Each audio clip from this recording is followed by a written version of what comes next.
Okay, magandang tanghali. September 17, Sunday. Daily episode 1759, 1760, and 1761. Okay, titignan natin na kung ano yung meron sa linggo natin ngayon. Tapos na yung ghost month. Sino natamaan? Sino ang hindi nakaramdam at bigla na lang nawala? May mga ganun po yun. Yung iba, unti-unting nakakaramdam ng sakit sa katawan, kamalasan sa trabaho, kamalasan sa negosyo, no? Pag-aaway, lahat-lahat, merong ganun. First card, community, talagang komunidad tinamaan. Second card, abundance, tinamaan din. And third card, magic. O, di ba? Maniwala kayo, kakasabi ko lang. Hindi ko pa nakuha kanina yung mga barahan na yan. Pero, sinabi ko sa inyo, kung sino ang natamaan sa ghost month.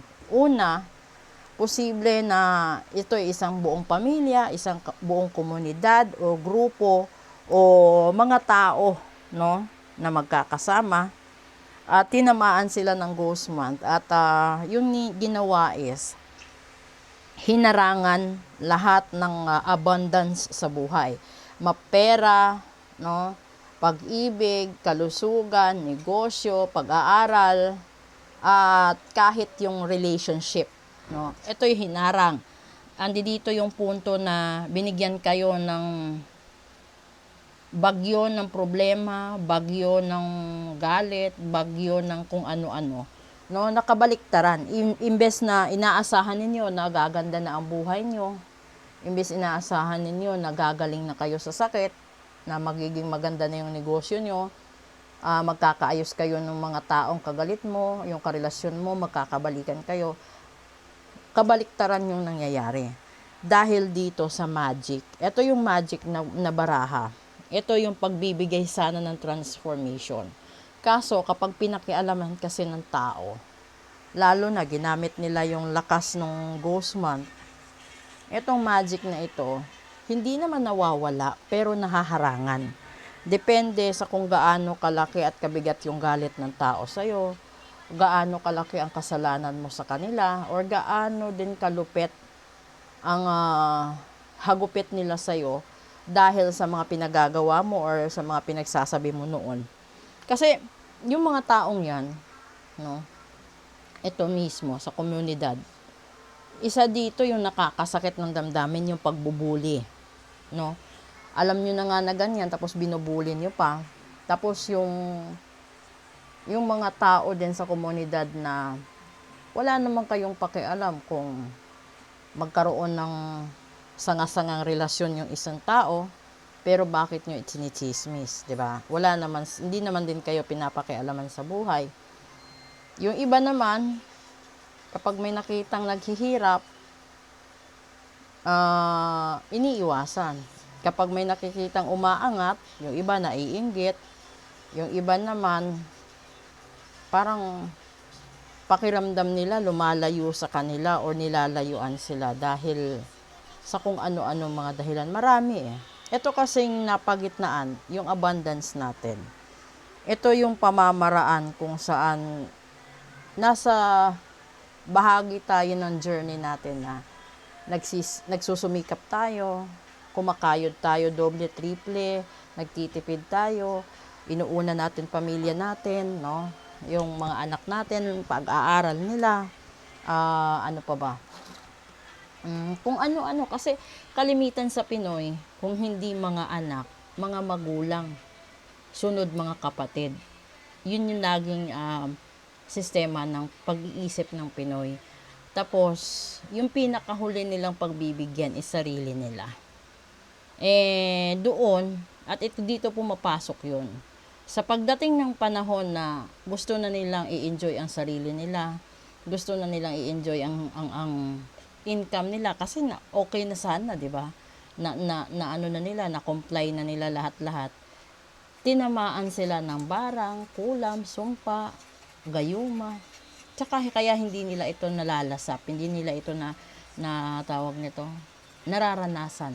Kasi ito yung punto na kapag nalampasan nila lahat ng bagyo sa buhay at nakamtan nila yung storm na nasurpass nila at nakamtan nila yung abundance, yung mahika ng inggit, mahika ng barang kulam, at kung ano-ano pa, tatalab sa kanila kasi wala na silang sapat ng lakas na asikasuhin ang lahat-lahat dahil naibigay na nila sa pamilya nila, sa mga anak, sa mga relatives, sa lahat-lahat.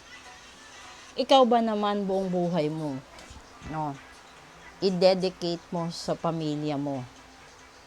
Hindi pa kasama mga kaibigan, katrabaho, kapitbahay.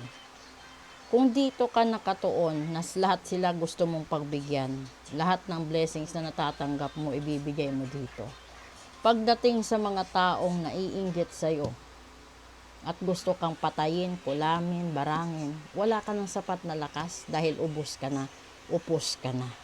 So, sana, no, ngayon katatapos lang ng ghost month natin, sa papasok na Lunes, i-observe na ninyo. Kasi yung iba, mamayang hating gabi, makakaranas na ng mga unusual na kaganapan sa buhay. Ando doon yung minsan ang init-init ng katawan mo, minsan nilalamig ka bigla, minsan pakiramdam mo kinakabag ka, may sakit ang ulo, may mga ganon na hanggang sa dulo hindi mo na alam na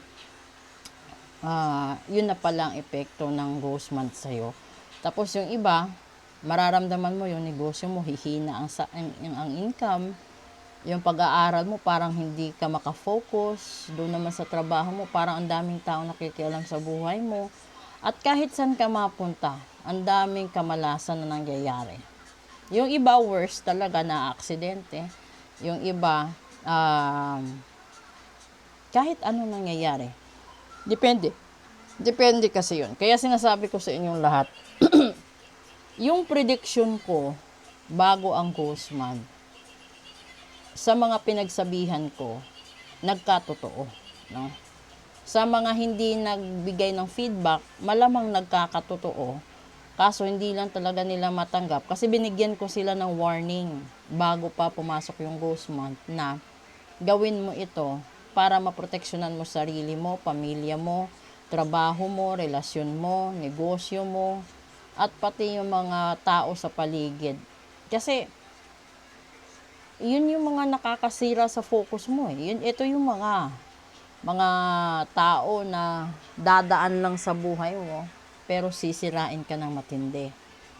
No? Yung bang bibigyan ka ng pagsubok sa buhay mo tapos uubusin yung pasensya mo, uubusin yung energy mo na parang gusto mo na rin bumigay, bumitaw, na parang nandun ka na talaga sa punto na tinitimbang mo na kung ano bang dapat mong gawin. Bibitaw ba o iiyak ka ba o maghihintay ka pa, aasa ka pa, ano pa ba yung sinasabi? Kasi lahat na sinasabi ko dito is based yun sa mga experiences ng clients ko, true to life, no? Kasi nakikita ko habang nagpop-up full private reading sila, sinasabi ko. And then, few days, few weeks later, bumabalik sila. Tapos sinasabi, madam, ito talaga yung nangyayari, ito, ganito.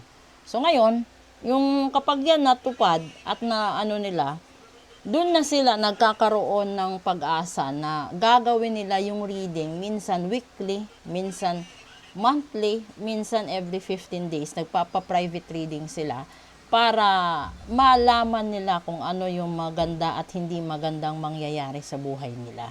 At least, sa ganung pamamaraan, hindi na sila magsasayang ng panahon, hindi na sila magsasayang ng pera, hindi na rin sila magsasayang ng luha, di ba? Kasi nalalaman na nila, ay na ito pala, si ganito, magiging kami pero hindi kami magtatagal. At ay, ito pala yung magiging dahilan ng paghihiwalay namin. Di ba mas magaan sa sarili mo na imbes na ituon mo yung sarili mo sa pakikipag-away, pakikipagtalo, i-enjoy mo na lang yung mga natitirang araw, buwan, linggo sa buhay ninyo na kayo pa. Kasi darating na panahon, alam mo, maghihiwalay kayo. So, why don't you grab the chance to make good memories out of it? Diba, ganun na kasimple yun? Makakaiwas stress ka pa sa buhay. Special episode po tayo.